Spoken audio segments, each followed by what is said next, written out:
Today, we have a really targeted mission. We're focusing on just one question that seems to be on every tech investor's mind right now. And that's about NVTS Semiconductor, ticker NVTS. Exactly. The stock took this, dramatic dive from nearly $18 down to just over 10. So the question is this a huge opportunity to load up, or is it a classic value trap waiting to spring? It's a high-stakes puzzle, for sure. And I think to solve it, you really have to ignore the immediate market noise. The volatility has just been extreme. And when a stock loses almost half its value that quickly, you get these two, opposing stories fighting it out. You have the bears who are saying the growth story is dead. And then the bulls. And then the bulls who are claiming this is just the necessary pain before a massive technological pivot. That volatility is exactly why we want to do this deep dive. The analysis we're looking at gives us a great framework to explore both sides of that fight. Right. So first, we'll unpack the painful reality, the bear case, why the stock crashed. And then we're going to pivot hard to the aggressive bull case, which is all about a tech revolution happening inside our data centers. And to understand the opportunity, you absolutely have to understand the pain first. So let's start there with the honest reality check. Okay, let's do it. Let's get into the financial turbulence. The stock was flying high near $18. Now it's at 10. What did the bears get so right that it caused this panic selling? They were right about the current financials. When you see a drop like that, it signals a fundamental break in the story. Right. And the analysis we're looking at, it just flat out calls 2025 a transition year. And in the semiconductor world, transition is, it's often code for turbulence, for revenue gaps. So what was the specific breakdown? Where did the old business stumble?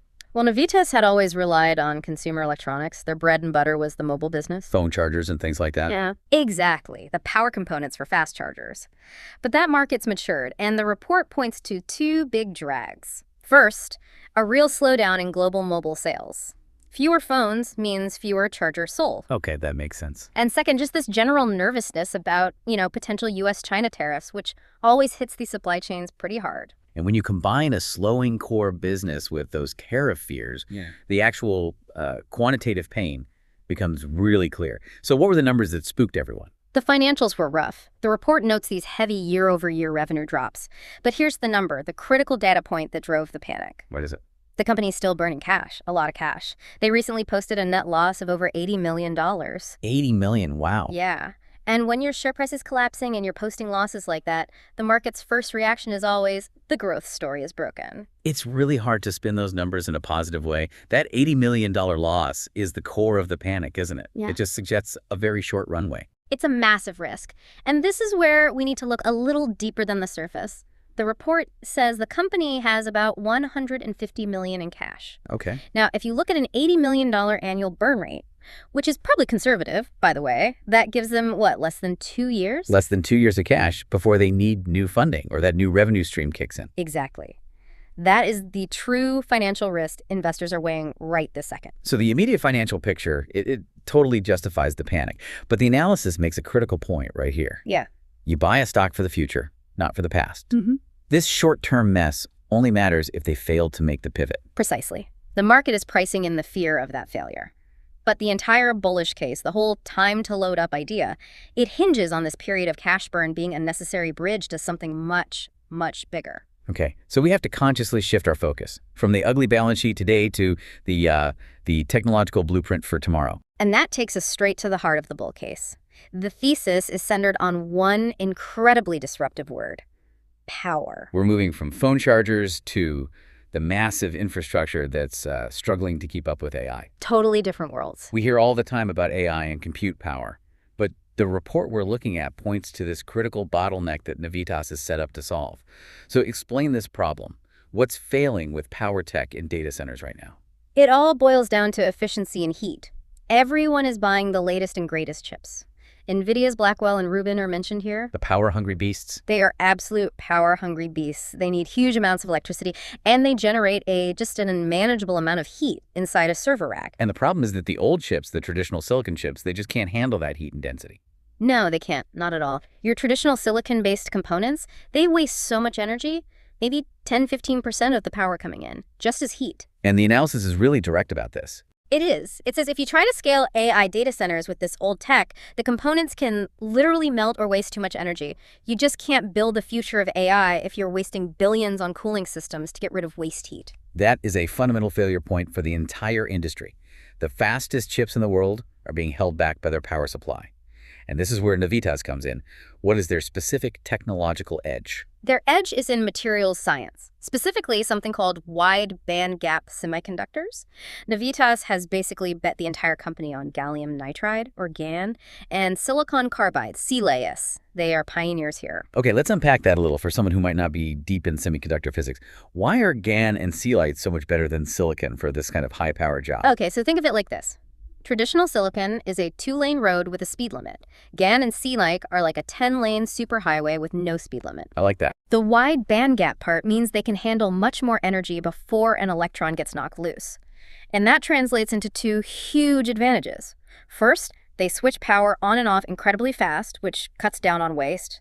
And second, they can run way hotter without breaking down. Less waste, less heat, smaller components. That's the trifecta. So they aren't just selling a slightly better chip. They're selling the fundamental infrastructure that allows the whole AI ecosystem to scale. That is the thesis. That's the entire bet. They are moving aggressively from that low-margin phone charger business directly into the high-margin, high-volume data center market.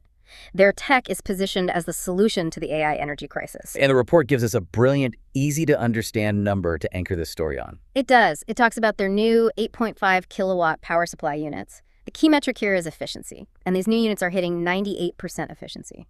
98%. And according to this analysis, that's the magic number. So what does that mean for the big guys, the hyperscalers, Amazon, Google, Microsoft? It means enormous savings. Moving from, say, 90 or 92% efficiency up to 98% across thousands of server racks, that isn't just a small change on the electric bill. It's a systemic change. It's a systemic change. It changes the entire cooling infrastructure you need to build. Less heat means fewer expensive chillers, fewer emergency shutdowns. The report suggests savings in the billions on electricity over a data center's life.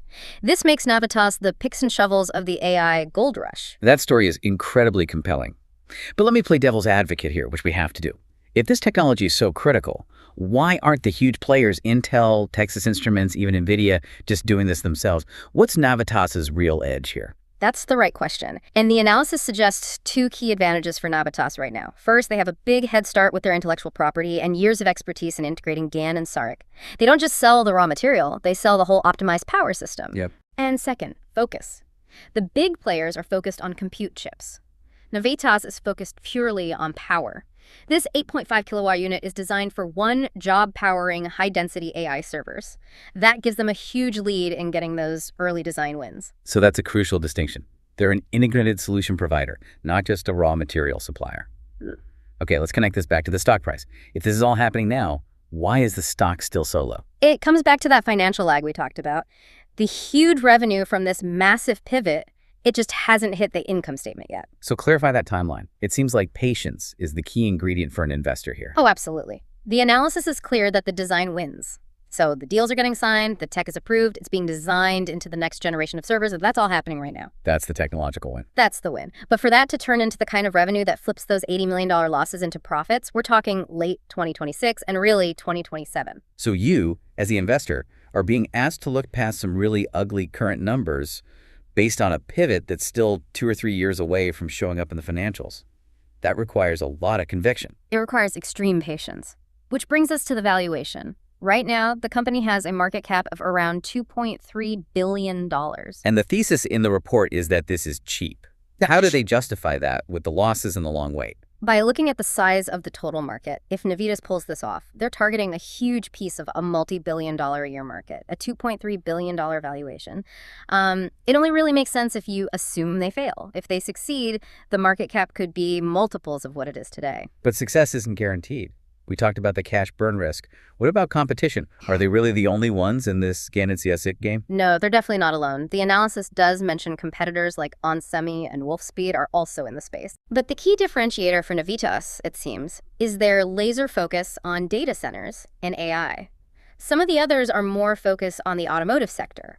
The risk is, if this transition gets delayed past 2027, or if a bigger competitor gets aggressive on pricing, that $150 million cash pile starts to look really small, really fast. So that's the risk you have to weigh. It's a bet on specialized execution. Precisely. A bet that their technical lead is big enough to last until the revenue finally arrives. And just looking at the stock chart itself, The analysis points to a technical floor, a level that suggests the smart money might be moving in now. Yeah, the chart shows really strong support around that $10 level. Every time the stock has dipped below 10, buyers have stepped in and pushed it right back up. Interesting. And that pattern, according to the analysis, suggests that the smart money is accumulating in this $10 to $11 range. They see this as the entry point for that 2027 opportunity. The smart money is betting on the technology, even with all the short-term financial pain. It's a long-term bet, only possible because the current price is so depressed by the slowdown in the old business. This has been a really complex deep dive because you have two completely opposite stories at war. The stock is, without a doubt, challenged by immediate revenue misses and cash burn. But the whole bull case hangs on this long-term pivot into AI power solutions that are becoming, well, mandatory. The report really emphasizes this is not a short-term trade. The verdict seems to be a clear buy, but only if your time horizon is 3 years out, looking toward 2027. That's when the financials are expected to finally reflect the tech wins that are happening today. And if they pull it off, the analysis projects the stock could be back in the $20 or even $30 range, a potential double and triple. But it's a bet that demands real conviction. It's a bet on the future of high-efficiency power electronics, plain and simple. And that leads us to our final provocative thought for you to think about. The core problem here is that old silicon tech just can't handle the heat and power density of AI, making GAN-AT and SeqTech essential for giants like Amazon and Google. Right. So here's the bigger question, the one that goes way beyond just Navitas. If this shift to gallium nitride and silicon carbide is now critical for data centers, what other industries that rely on high-density power are next? You're talking about electric vehicles, right? Where efficiency is everything for range. Or even advanced manufacturing and industrial motors, where power savings can completely change the economics. The AI power crisis might just be the first domino to fall. Exactly. What other companies in the supply chain are set to benefit from this fundamental shift in power electronics over the next decade? That is the real technological wave to keep an eye on. Absolutely. Thank you for joining us on this